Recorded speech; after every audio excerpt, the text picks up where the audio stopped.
नमस्कार, जय हिंद प्यारे साथियों, आप सभी का बहुत स्वागत करता हूँ। उम्मीद है बहुत अच्छे होंगे। अपनी तैयारी को एक शानदार लेवल के लिए लेकर जा रहे होंगे। प्यारे साथियों, आप सभी के सामने, आप सभी के समक्ष आज मैं लाइव आ चुका हूँ और आप सभी के पेपर का ध्यान रखते हुए जो आपका पेपर है 20 फरवरी का सामाजिक का, यानी कि मेरे जितने भी प्यारे बहन हैं क्लास 12th में, सॉरी क्लास 10th के जितने भी मेरे प्यारे भाई बहन हैं, उन सभी का सोशल साइंस का यानी कि सामाजिक विज्ञान का एक अति महत्वपूर्ण टॉपिक्स लेके आया हूँ उसके सामाजिक विज्ञान के। प्यारे साथी, टॉपिक्स तो है ही हैं, क्वेश्चन के तौर पर भी हैं। इन क्वेश्चनों को आप देख कर जाइए और आपका पूरा का पूरा पेपर फंसेगा। इकोनॉमिक्स के यानी कि ये इकोनॉमिक्स के क्वेश्चन मैंने करा दिए, पॉलिटिकल साइंस के भी करा दिए, हिस्ट्री के भी करा दिए। ये जो क्वेश्चन लाया हूँ ये जियोग्राफी है और जियोग्राफी के क्वेश्चन इस तरीके से हैं कि एक एक क्वेश्चन आपको कराऊंगा और यहाँ से 15 नंबर का क्वेश्चंस, ठीक है। तो इस बात को मैं आप सभी से विश्वास के साथ कह सकता हूँ कि क्वेश्चंस यहाँ से जरूर आएंगे, आप ध्यान रखें, ठीक है। आज मैं आप सभी के समक्ष लाइव हूँ यहाँ पर।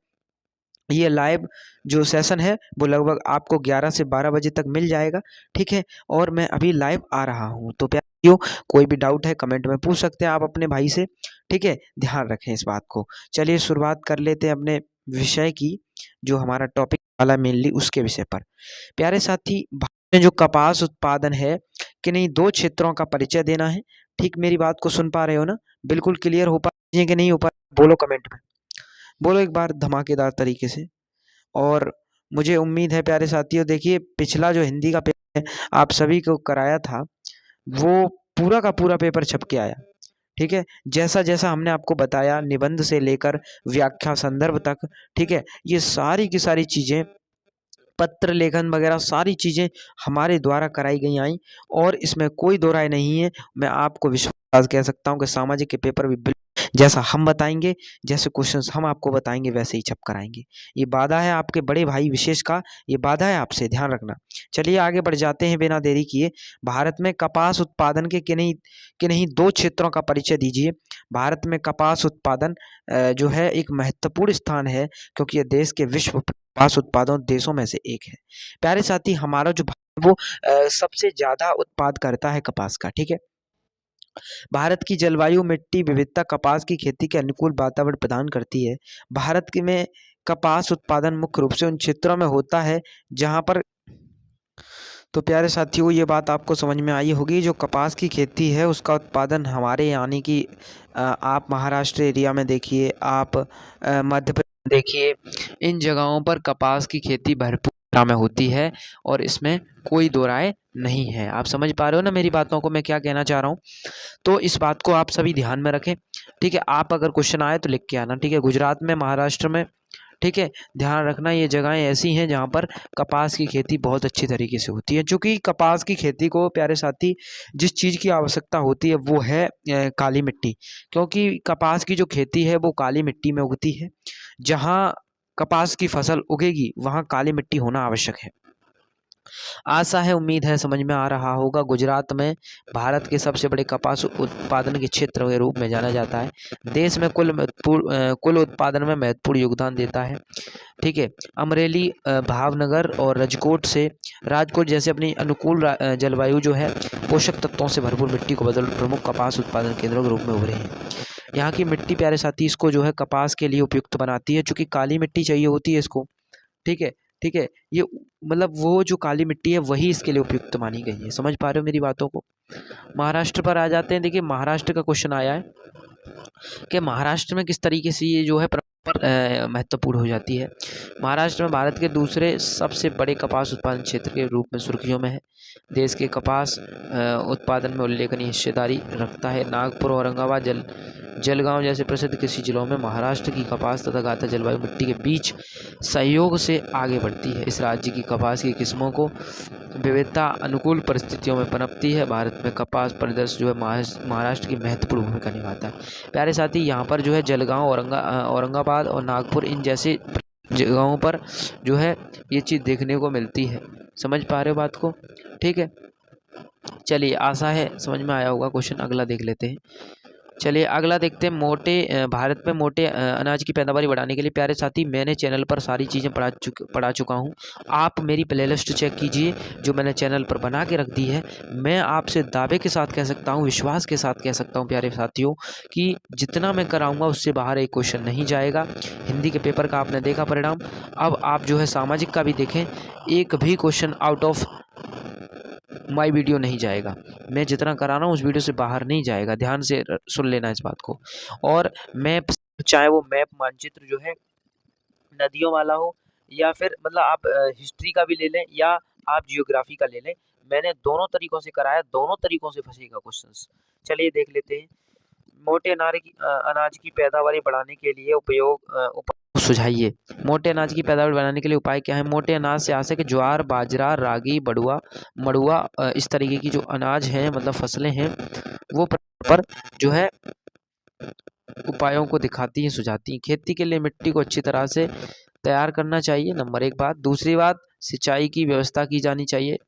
खरपतवार नियंत्रित खरपतवार नाशक का प्रयोग करना चाहिए अथवा हाथ से खरपतवार डालने चाहिए। देखिए प्यारे साथी, देखिए फसलों के लिए ये चीज़ें सब सारी की सारी जितने भी पॉइंट मैंने आपको बोले अभी, ये सारे फसलों के लिए अति महत्वपूर्ण है। क्योंकि देखिए हम नॉर्मली इन चीज़ों को जानते हैं। देखो सामाजिक एक ऐसा विषय है जो सामाजिक यानी कि सोशली कनेक्ट होता है। मेरी बात को समझ रहे हो ना? ये सामाजिक तौर पर कनेक्ट होता है। तो आप इन चीज़ों को समझो ना। अगर आपको एक थोड़ा सा आइडिया है मोटा मोटा, तो भी आप जो है पेपर में लिख दोगे। कैसे लिखोगे भैया?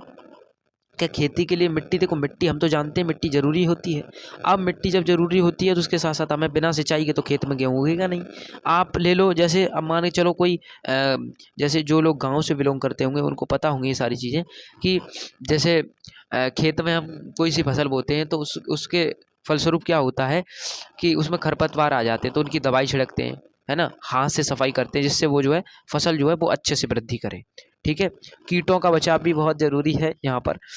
ठीक है, चलिए आगे बढ़ते हैं। गन्ना उत्पादन के लिए अनुकूल भौगोलिक दशाएं बताइए। गन्ने की खेती के लिए उपयुक्त भौगोलिक परिस्थितियों का वर्णन कीजिए। ठीक है, भारत में इसके किन्हीं 3 उत्पाद राज्यों का भी उल्लेख कीजिए। ठीक है, सुनिए ध्यान से क्या कह रहा है। ये कह रहा है कि गन्ना उत्पादन के लिए आवश्यक भौगोलिक दशाएं निम्न प्रकार से हैं। जैसे आप देखिए, तापमान के विषय में बात करता हूं मैं अगर आपसे, तापमान के विषय में, तापमान, ठीक है, टेम्परेचर के विषय में अगर मैं बात करूं आपसे, ठीक है, टेम्परेचर आप देखें इस चीज़ का, समझें इस चीज़ को। देखिए गन्ना जो है वो जलवायु की उपज है। इसकी फसल के लिए जो है उच्च ताप की आवश्यकता होती है। प्राय 21 डिग्री सेल्सियस या 27 डिग्री सेल्सियस के तापमान में इनको उगाया जाता है। किनको? गन्ने को। अगर 35 डिग्री सेल्सियस से अधिक और 15 से कम ताप में नहीं उगाया जा सकता इनको। ठीक है, 35 से ज़्यादा ताप नहीं होना चाहिए, 15 से कम।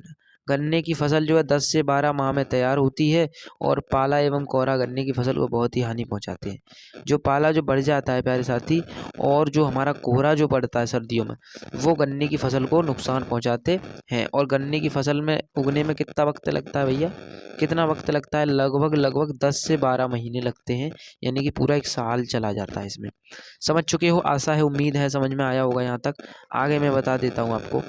देखिए वर्षा के बारे में बात करते हैं। देखिए वर्षा, यहीं से वर्षा के विषय में जानते हैं। चलिए, गन्ने की फसल के लिए अधिक नमी की आवश्यकता होती है।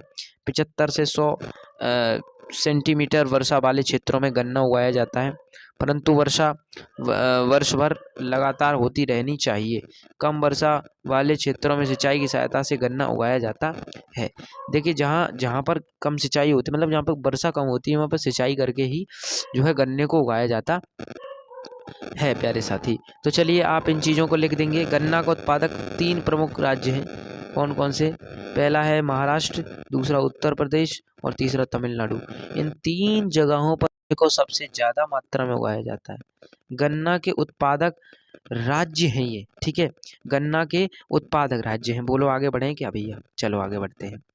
अगला क्वेश्चन आपकी स्क्रीन पर आ चुका है प्यारे साथी। आर्थिक विकास के लिए ऊर्जा जो है इतनी जरूरी क्यों है? इसके कोई 2 कारण आप बताइए। सबसे पहले देखिए, जो इकोनॉमिक डेवलपमेंट है, सुनना मेरी बातों को, इकोनॉमिक ठीक है, इकोनॉमिक डेवलपमेंट, ठीक है, डेवलपमेंट,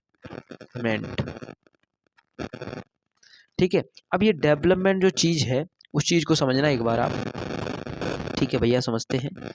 देखो ये डेवलपमेंट चीज़ जो है उसका मतलब सीधा सीधा है कोई विकास का कार्य होना। जैसे वो विकास का कार्य किसी भी चीज़ से संबंधित हो सकता है, आप समझिए इस बात को।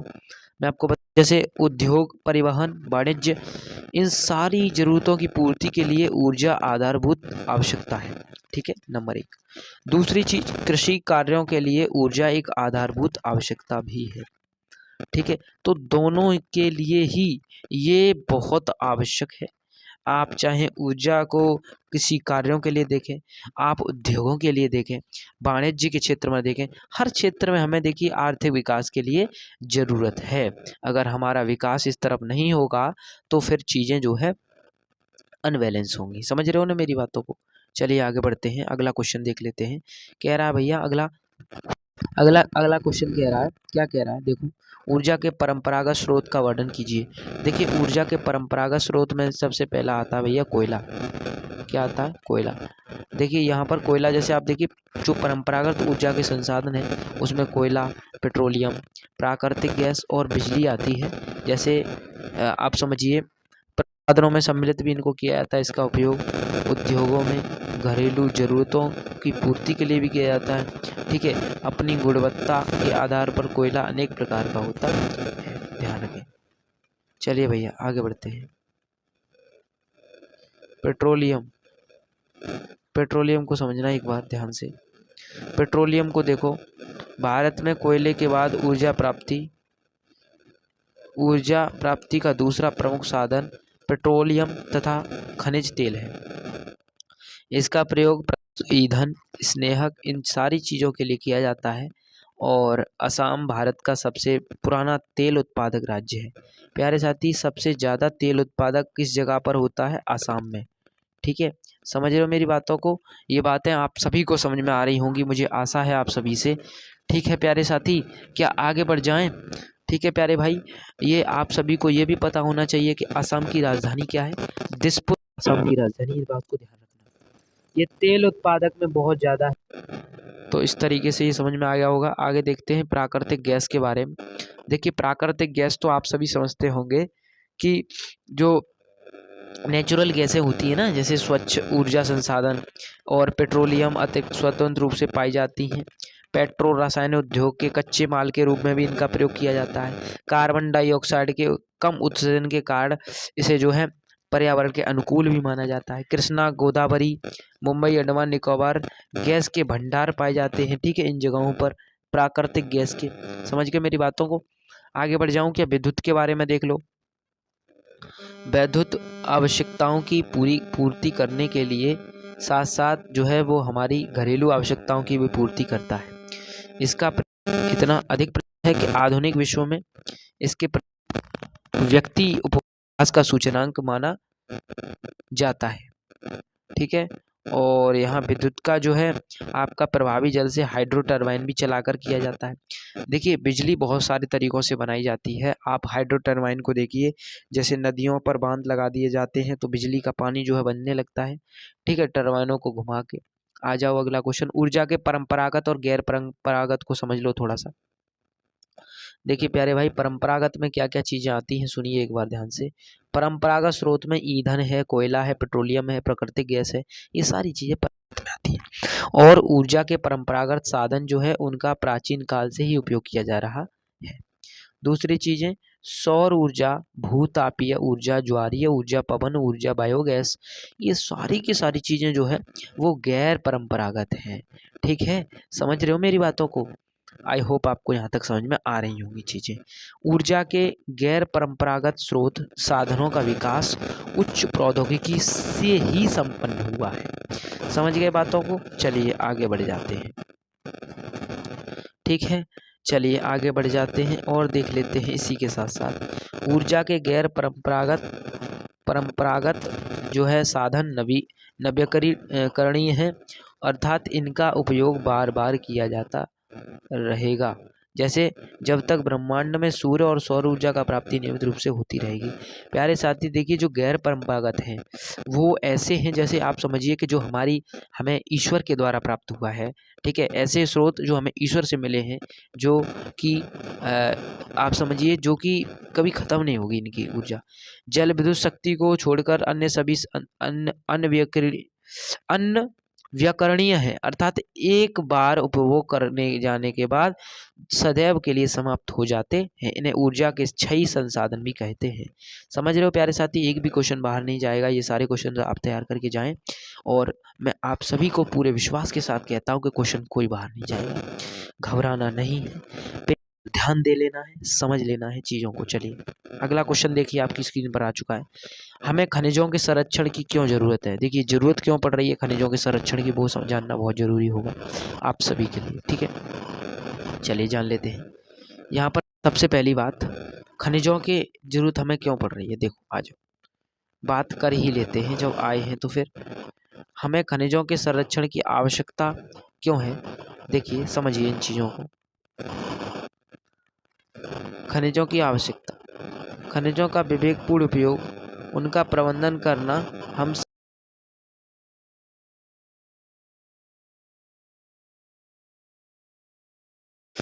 हाँ तो प्यारे साथियों, देख लेते हैं अगला क्वेश्चन क्या कह रहा है।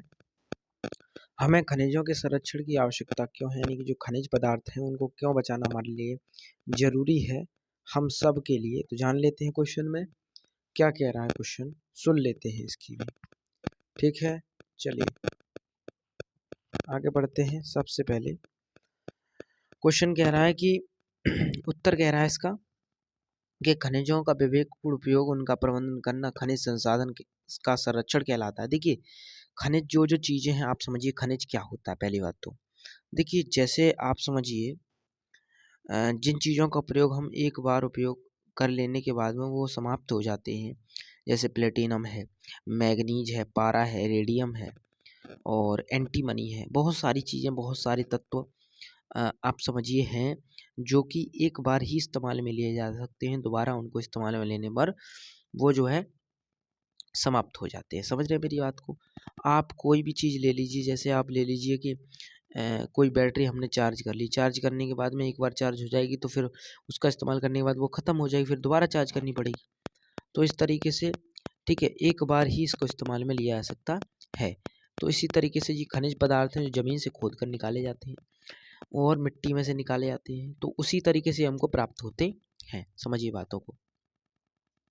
अगला है, उदाहरण के लिए लोहे का एक बार उपयोग कर लेने पर उसे पुनः गलाकर उपयोग में लाया जा सकता है। एक बार उपभोग कर समाप्त होने वाले खनिज संसाधनों के संरक्षण की सर्वाधिक आवश्यकता है, जिससे हमारी भावी पीढ़ी को भी खनिज सुगमता से प्राप्त होते रहे।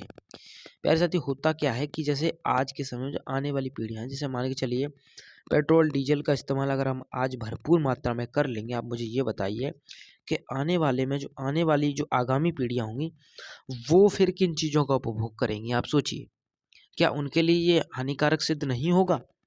बताइए आप। ये सारी चीज़ें हमको सोचनी चाहिए और खनिजों का बचाना हमारे लिए इसीलिए ज़रूरी है क्योंकि अगर हम खनिजों को नहीं बचाएंगे, जो कि ज़मीन से खोद कर निकाले जाते हैं, तो वो ख़त्म हो जाएंगे।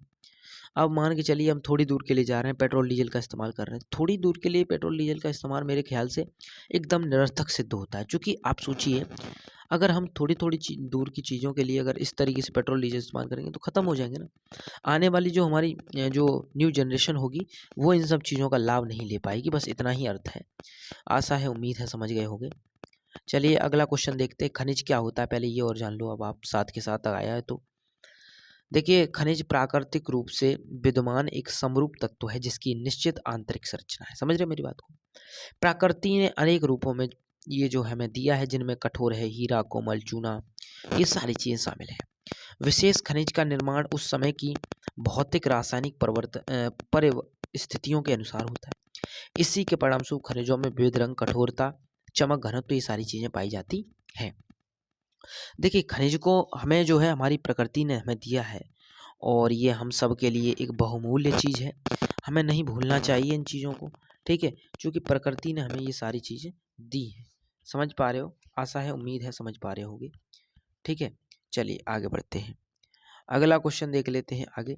आग्नेय या कायांतरित चट्टानों में खनिजों का निर्माण कैसे होता है, समझिए। देखिए प्यारे साथी, जो आग्नेय और कायांतरित चट्टानें हैं, खनिजों का निर्माण दबाव और ताप वृद्धि के परिणाम से होता है। देखिए जो आग्नेय और कायांतरित चट्टानें होती है प्यारे साथी, जब उन पर दबाव पड़ता है, जमीन में दब जाती हैं वो, तो वर्षों, लाखों वर्षों तक जब पेड़ पौधे गल के सड़ के जब जमीन में नीचे दबे रहते हैं, तो दबने के बाद दबाव पड़ने की वजह से, ताप बढ़ने घटने की वजह से क्या होता है प्यारे साथी, ये किसी न किसी खनिज का रूप ले लेते हैं। जैसे पेट्रोल बन जाएंगे, डीजल बन जाएंगे, ठीक है, सोना चांदी इस तरीके से बनते हैं। कब बनते हैं? ये जब बनते हैं जब लाखों वर्षों तक पेड़ वगैरह ये सारी चीज़ें, वस्तुएं गल गल के जमीन में भीतर नीचे जो है दबाव पड़ता है इन पर, तब। समझ गए? कोई आपदा विपत्ति समस्या आ जाती है ना, तो उस तरीके से भूपृष्ठ की ओर जाते हैं तथा ऊपर आकर ठंडे होकर जम जाते हैं। आग्नेय कायांतरित चट्टानों में खनिज दरारों, जोड़ों, भ्रंशों, बिदारों में मिलते हैं। जस्ता, जिंक, सीसा ये सारी जो है जमावों से प्राप्त होती है। ठीक है, ये जमते हैं ना नीचे जमीन से, तभी तो निकाले जाते हैं ये जितने भी तत्व हैं। आगे देख लेते हैं अगला क्वेश्चन।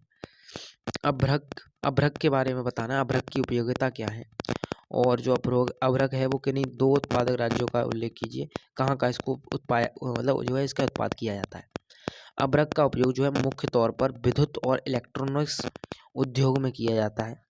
बिजली के सामान में अभ्रक का उपयोग बेतार का तार, हवाई जहाज, मोटर कार, आंखों के चश्मे, इन सारी चीज़ों में विद्युत कुचालक, मकानों की खिड़कियां, इन सारी चीज़ों में जो है समान रूप से किया जाता है। दवाओं में भी हालांकि इनका प्रयोग होता है, समझ रहे हो।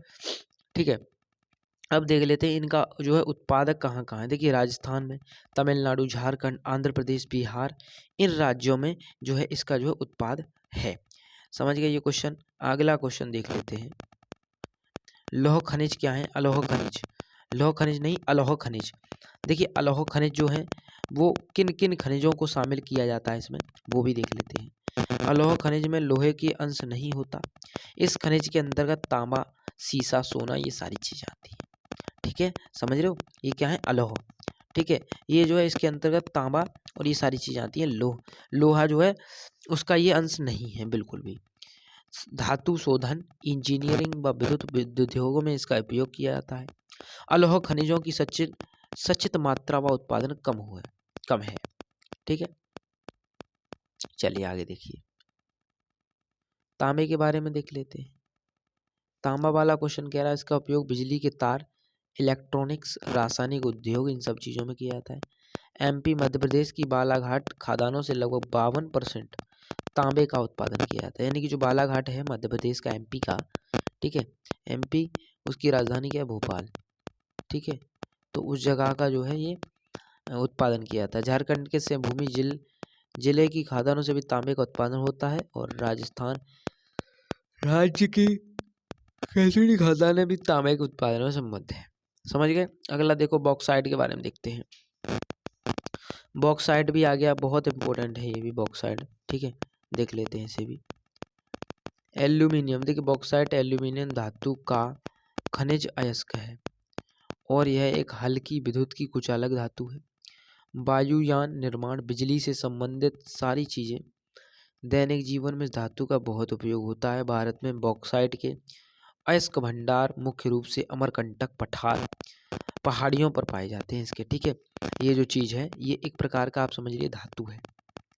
ठीक है, एल्यूमिनियम टाइप में। ठीक है, तो ये है ओडिशा बॉक्साइट का सबसे बड़ा उत्पादक। इस राज्य के कोरापुर जिले में पंचपतमाली इसके निक्षेप पाए जाते हैं। ठीक है, इस जगह पर बहुत ज़्यादा पाया जाता है। धात्विक अधात्विक खनिज में अंतर बताना है क्वेश्चन में, बहुत अच्छा क्वेश्चन है। ठीक, 23 क्वेश्चन जो है मैंने करा दिए, उससे ज़्यादा ही हो गए। धात्विक एवं अधात्विक खनिजों में अंतर स्पष्ट कीजिए। देखिए क्या क्या अंतर होता है इन दोनों में। धात्विक खनिज जो होता है वो समझिए, और अधात्विक समझिए। धात्विक खनिज में जैसे वे खनिज पदार्थ जिनमें धातु अंशों की प्रधानता पाई जाती है, धात्विक खनिज कहते हैं। दूसरा, लौह अयस्क, मैग्नीज अयस्क, chromite, pyrite, tungsten, nickel, cobalt, ये धात्विक खनिज में आते हैं।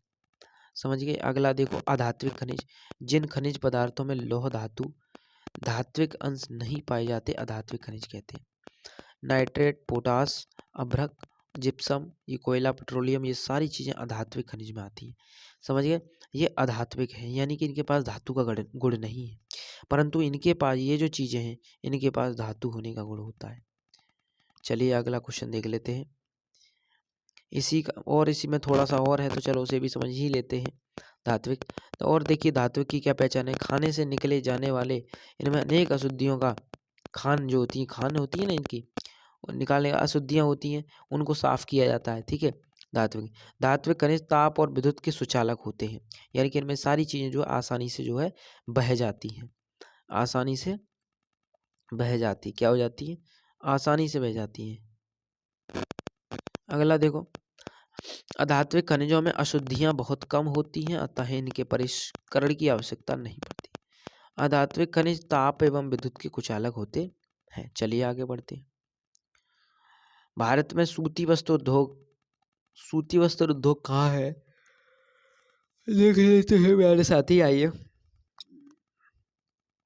चलिए, भारत में सूती वस्त्र उद्योग हमारे देश में प्राचीन समय में जो वस्त्र की कताई यानी कि हाथों से की जाती थी, इन जो है हथकरघा बुनाई तकनीकों द्वारा निर्मित किए जाते थे। इनको हथकरघा जो है बुनाई कहा जाता था।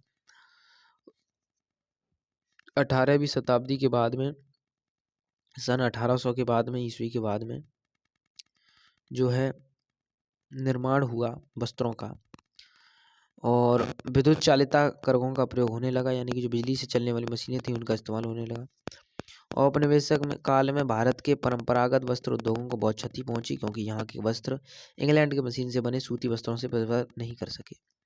पहले और दूसरे युद्ध के बाद में, विश्व युद्ध के बाद में, इंग्लैंड में कपड़ों की मांग की आपूर्ति हेतु सूती वस्त्र उद्योग को प्रोत्साहन मिला। पहला सफल सूती वस्त्र उद्योग 1854 ईस्वी में बंबई में लगाया गया। ठीक है। प्रारंभ में सूती वस्त्र उद्योग का विकास महाराष्ट्र, गुजरात के कपास उत्पादक क्षेत्रों से सीमित था। कपास की उपलब्धता बाजार में, परिवहन में, बंदरगाह में, इन सभी में जो है थी। नमीयुक्त जलवायु, श्रम आदि कारकों ने सूती वस्त्र उद्योग के स्थानीयकरण को बढ़ावा दिया। चूंकि कपास एक शुद्ध कच्चा माल है जिसका वजन निर्माण प्रक्रिया में घटता नहीं है, अतः अन्य कारक जैसे करघों चलाने के लिए शक्ति, श्रमिक पूंजी, इन सारी चीज़ों की उद्योग की स्थिति को निर्धारित करते हैं। ठीक है, कि कैसा चलेगा ये, क्योंकि देखिए जब हम कोई बिजनेस करते हैं इस तरीके का, तो उसमें पहले खर्च करना होता है। ठीक है, पूंजी लगानी पड़ती है। ये पूंजी नहीं होगी तब तक बात नहीं बनती है सही से, समझ गए।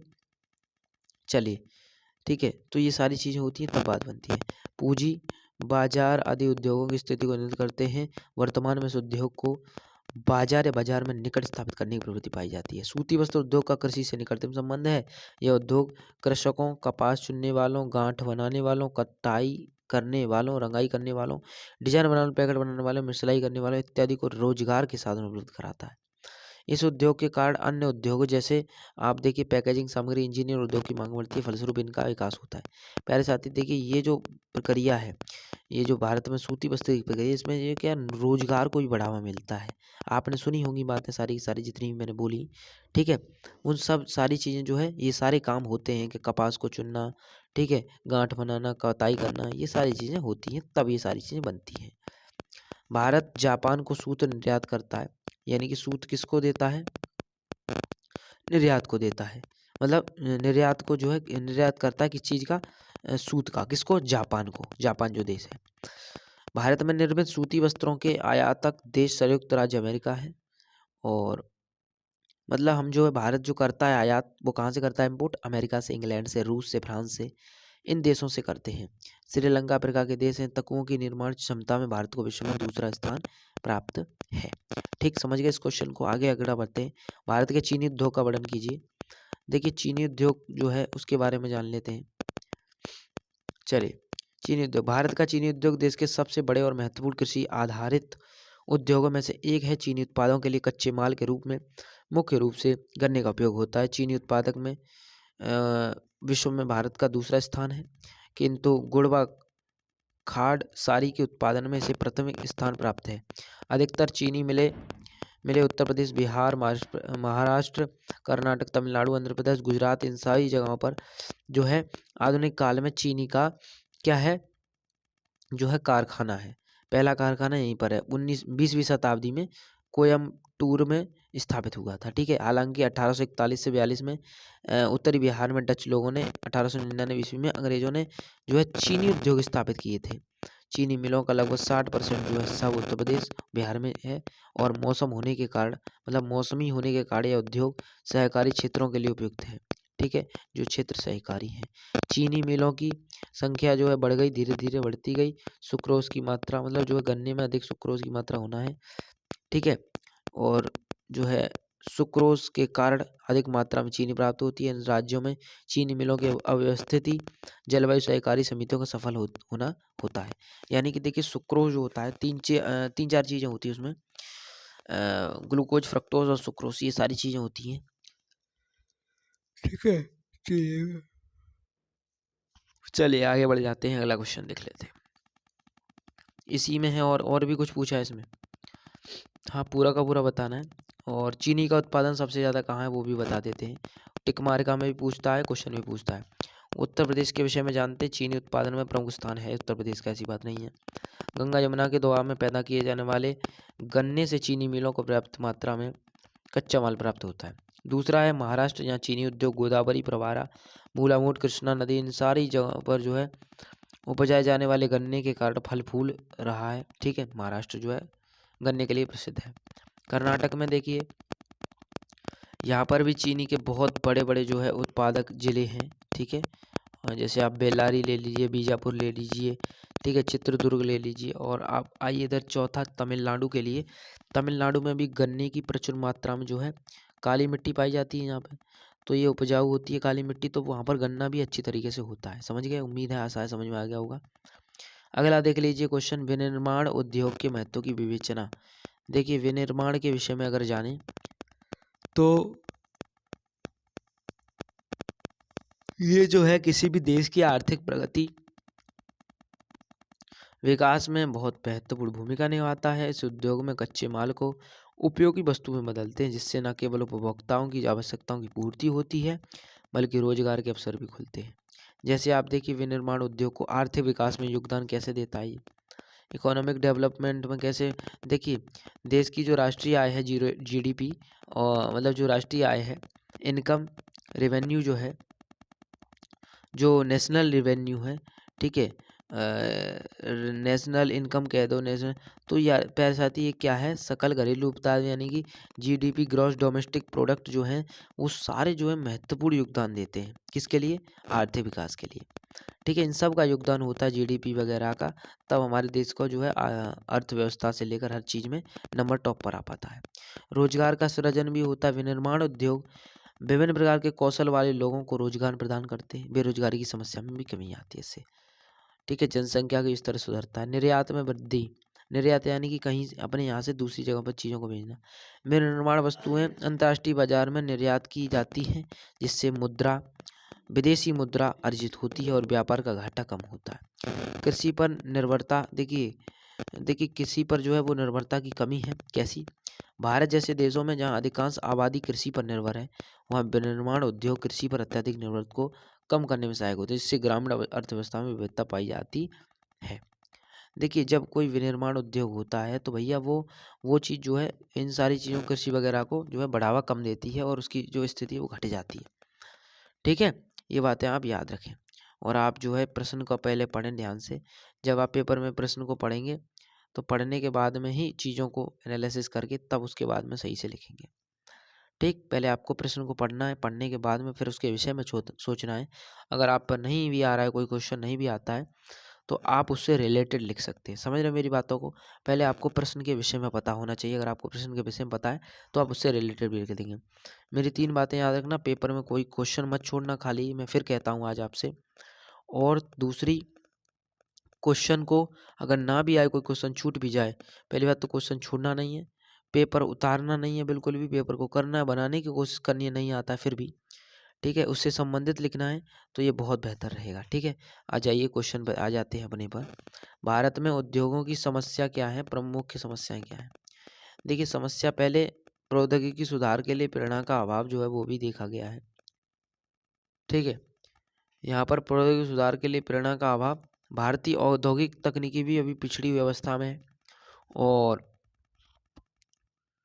उद्यमी उद्यमी नवीनतम तकनीकी प्रौद्योगिकियों को अपनाने के लिए पर्याप्त रूप से प्रयत्न नहीं हो पाते, उनमें इच्छा शक्ति का अभाव पाया जाता है।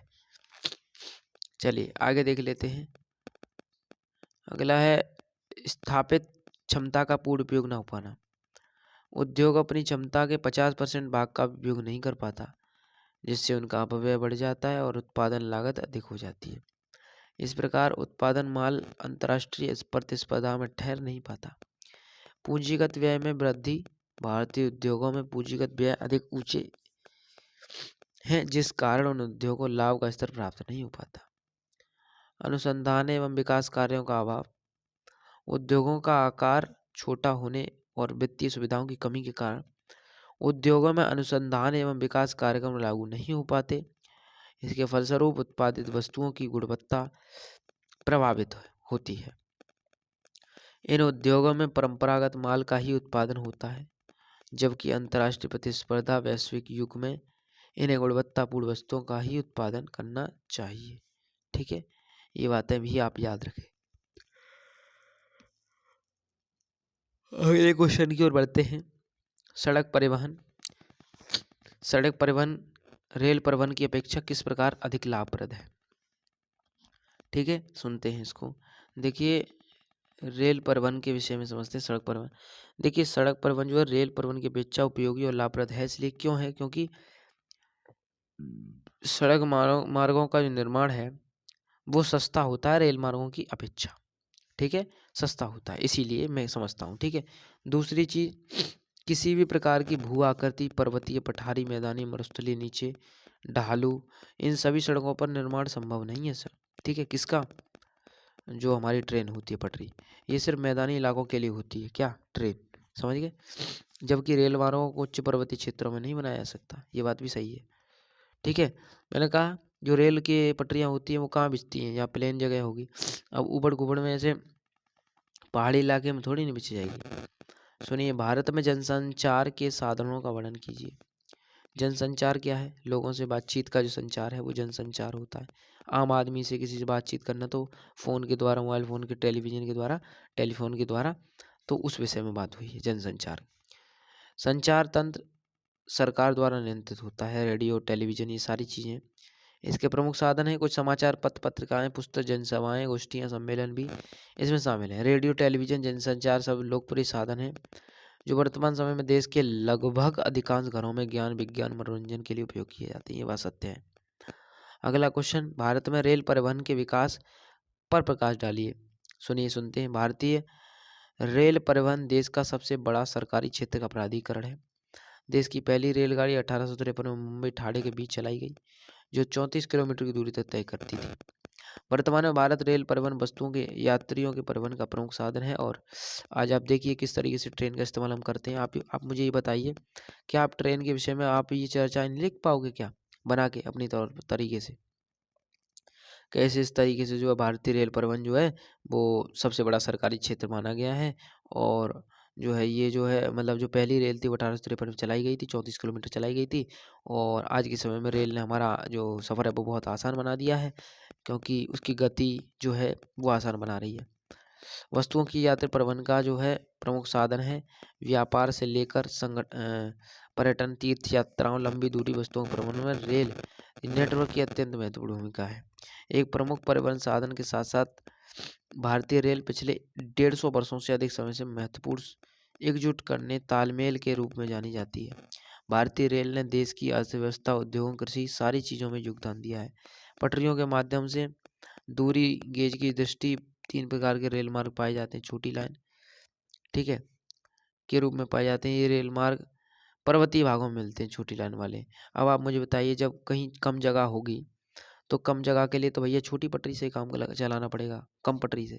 जहाँ बड़ा इलाका होगा, बड़ी ज़्यादा होगी, तो वहाँ पर जो है जो पटरी की लंबाई, चौड़ाई, वो सारी चीज़ बढ़ जाएंगी। समझ गए? चौड़ाई तो वही रहेगी लेकिन लंबाई तो बढ़ानी पड़ेगी ना, तो इससे नुकसान ज़्यादा होता है।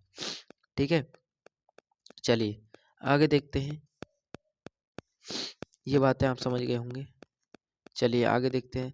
रेल परिवहन के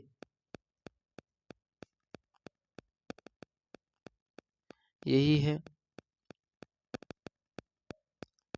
रेल परिवहन के बारे में जानते हैं। कहाँ है क्वेश्चन अपना? चलिए, रेल परिवहन के आखिरी क्वेश्चन है। कुछ क्वेश्चन, सारे क्वेश्चन समाप्त हो गए, एक दो क्वेश्चन और हैं, देख लेते हैं मुश्किल से। देखिए, रेल परिवहन के वितरण को प्रभावित करने वाले भू आकृतिक कारक बताइए। देखिए, इन सारी चीज़ों को जो है वितरण को प्रभावित कौन कौन करते हैं, उन बातों को सुनिए।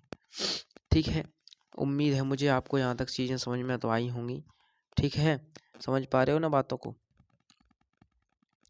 तो देख लेते हैं, रेल परिवहन के वितरण को प्रभावित करने वाले भू आकृतिक कारक बताइए।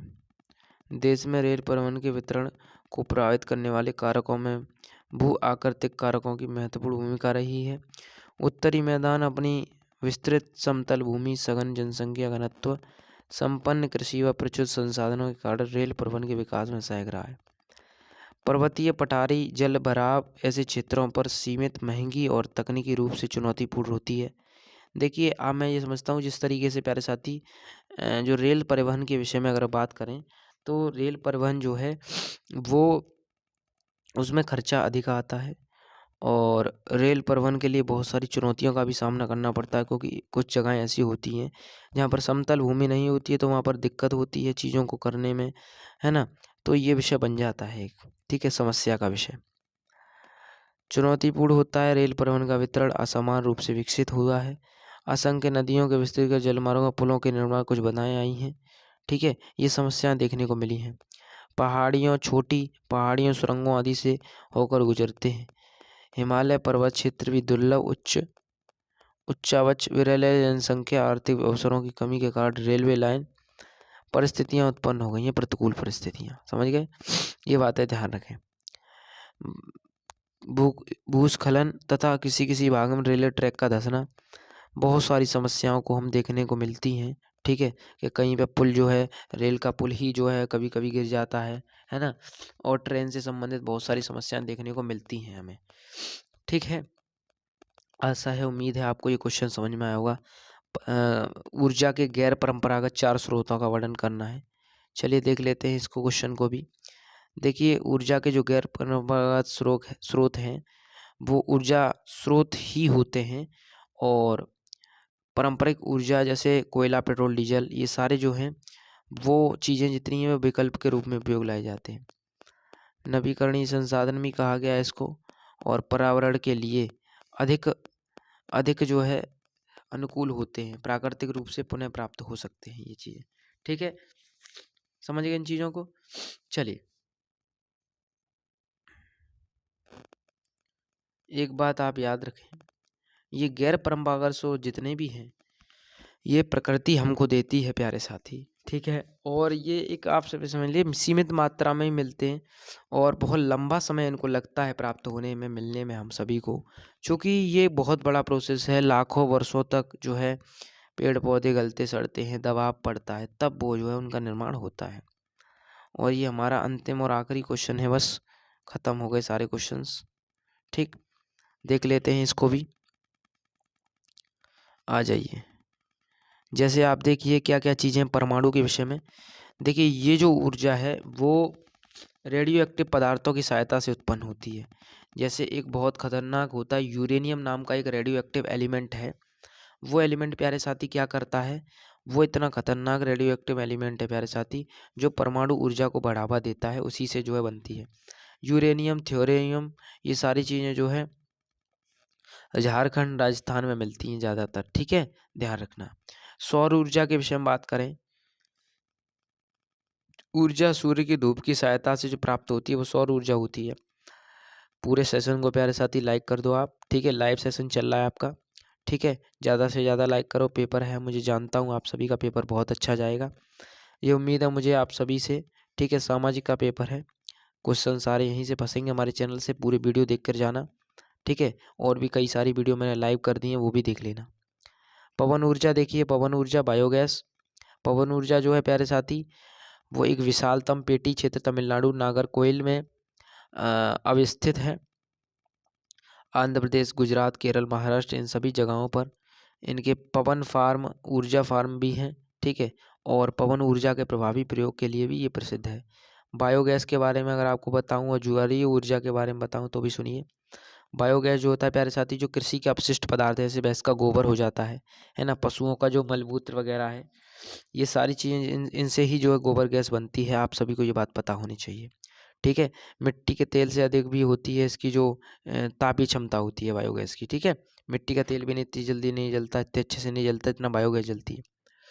पशुओं के गोबर वगैरह से जो है इसको हम जो बना सकते हैं, ये बहुत सही प्रोसेस है। ठीक है, आगे देखिए, ज्वारीय ऊर्जा को समझिए। यहीं पर ज्वारीय ऊर्जा इस प्रकार की ऊर्जा प्राप्त करने के लिए महासागरीय तरंगों का उपयोग होता है ज्वारीय ऊर्जा के लिए। ठीक है, ठीक है, ध्यान रखना। और उच्च ज्वार में सकरी घड़ीनुमा प्रवेश द्वार से पानी भीतर भर जाता है और द्वार बंद होने पर बांध में ही रह जाता है। बाढ़ द्वार के बाहर ज्वार उतरने पर बांध के पानी को इस रास्ते पाइप समुद्र की ओर बहाया जाता है, जो इसे ऊर्जा उत्पादक टरबाइन की ओर ले जाता है। भारत में कच्छ की खाड़ी ज्वारीय तरंगों से ऊर्जा उत्पन्न करने के आदर्श भी उपस्थित हैं।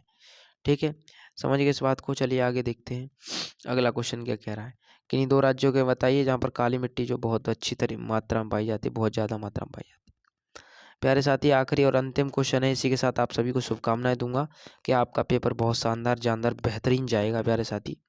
क्योंकि जो भी क्वेश्चन करा रहा हूँ आप सभी के लिए, आप वक्त देख सकते हैं कितने बज रहे हैं, रात के 11:23 हो रही हैं। ठीक है, आप सभी के लिए मेहनत कर रहा हूँ मैं ये सारी चीज़ें, ताकि आपका एग्ज़ाम बहुत बेहतर जाए। ठीक है, एक लाइक ज़रूर कर देना। लाइव है चीज़ें सारी की सारी। जहाँ काली मिट्टी पाई जाती है 3 राज्य हैं, जैसे आप महाराष्ट्र देखिए, गुजरात देखिए, मध्य प्रदेश। मैंने आपको पहले ही बता दिया, पिछले कुछ क्वेश्चन में इसको बताया मैंने। ठीक है, काली मृदा कपास की खेती के लिए महत्वपूर्ण है। इसी कारण से काली कपास मृदा के नाम से भी इसको जाना जाता है। उपयुक्त जो मैंने तीनों बताए, इन तीनों जगह पर जो है ये बहुत अच्छे से उगती है। अगला देखिए, इसी में भूक्षरण रोकने के लिए कोई 3 उपाय बताइए। चलिए बताते हैं। भू का जो क्षरण हो रहा है, मृदा अपरदन जिसको बोला जाता है, वो जो हो रहा है प्यारे साथी, उसको कैसे रोका जा सकता है। नंबर 1, नाली एवं गड्ढे को समतल बनाकर अधिक वर्षा वाले क्षेत्रों में जल जो है बहने से गहरी नालियाँ, गड्ढे बन जाते हैं। मिट्टी के कटाव को रोकने के लिए हमें जो है मिट्टी से भरते रहना चाहिए गड्ढों को। जो गड्ढे हो जाते हैं समतल जगह पर, वो जो है मृदा अपरदन को बढ़ावा देते हैं। ठीक है, वन संरक्षण को भी हमें बढ़ावा देना चाहिए। वन संरक्षण, वनों को बचाना चाहिए। जैसे वनों को अंधाधुंध जो कटाई हो रही है, उस पर प्रतिबंध लगाना जरूरी है। क्योंकि आप सभी को ये बात पता होनी चाहिए कि जड़ें जो होती हैं प्यारे साथी, मिट्टी को जकड़ कर रखती हैं। और जब मिट्टी जकड़ी रहेगी तो क्या होगा, वो मिट्टी कहीं एक स्थान से दूसरी जगह पर जाएगी नहीं। और जब वो मिट्टी एक स्थान से दूसरी जगह पर नहीं जाएगी तो फिर वो क्या होगा, क्या होगा प्यारे भाई, फिर होगा यही कि वो जो मिट्टी होगी वो हमारी जो वनों की वजह से बचती रहेगी। और जब वन कटेंगे अंधाधुंध तो क्या होगा, फिर तो वो सारी चीज़ें बेकार हो जाएंगी। ठीक है, वो मिट्टी जो है जकड़ नहीं पाएगी जड़ों को। अगला, जल के बहाव मार्गों का निर्माण। वर्षा एवं अन्य कार्य प्रकार के जल उचित ढंग से बहने के लिए नालों का, नालियों का निर्माण जरूरी है, जिससे इधर उधर जो है जल इधर उधर बहकर भूमि का कटाव ना कर पाए। नदियाँ, नाली, नहरों किनारों को ऊंचा किया जाना चाहिए ताकि बाढ़ का पानी। प्यारे साथी देखिए, ये क्वेश्चन आप बिल्कुल कर सकते हो, बिल्कुल खुद से बना के कर सकते हो। कैसे, देखिए, आप पहले क्वेश्चन को अगर ध्यान से पढ़ोगे ना तो आपको पूरा उत्तर इसी में मिल जाता है। भूचरण मतलब मृदा अपरदन, यानी मिट्टी जो कट रही है, खराब हो रही है, उसको कैसे कैसे कैसे करती है। देखो, एक आपने देखा होगा, जैसे आप गांव से लोग हों, जो भी नहीं भी हैं तो भी सुन लो आप, कि मृदा अपरदन के लिए बता रहा हूँ। जैसे गाँव में क्या होता है कि जब खेत में पानी लगाते हैं तो पाइप जो डालते हैं, पाइपलाइन, खेत में पानी डालें, उस जगह पर गड्ढा बन जाता है। तो गड्ढा जो बनता है, आपने देखा होगा, गड्ढा बन जाता है। अब वो गड्ढा जो है, मिट्टी जो उस जगह की थी वो उठ के आगे चली गई, वहाँ गड्ढा बन गया। गड्ढा बन गया, इसका मतलब ये है कि वहाँ पर जो मिट्टी है उसका कटाव हो गया। और मिट्टी का कटाव होता है तो वही मृदा अपरदन कहलाता है। आशा है, उम्मीद है बहुत अच्छे से आपको क्वेश्चन समझ में आ गए होंगे। सारे क्वेश्चन करा दिए, इम्पोर्टेंट सारे क्वेश्चन करा दिए, बिल्कुल वेरी वेरी इंपॉर्टेंट क्वेश्चन करा दिए। ठीक है, उम्मीद है आज के लिए बस इतना ही प्यारे साथी। पेपर में दहाड़ कर आना। ऑल द बेस्ट आप सभी को। ठीक है, ऑल द बेस्ट सभी प्यारे साथियों को। ज़्यादा से ज़्यादा शेयर करें सेशन को मित्रों के साथ में। इसी के साथ मिलते हैं जल्दी एक और नए खास टॉपिक के साथ में। इंग्लिश के पेपर के लिए तैयारी से जुड़ना बिल्कुल ना भूलें। तो मिलते हैं अगली वीडियो में, तब तक के लिए जय हिंद और जय भारत।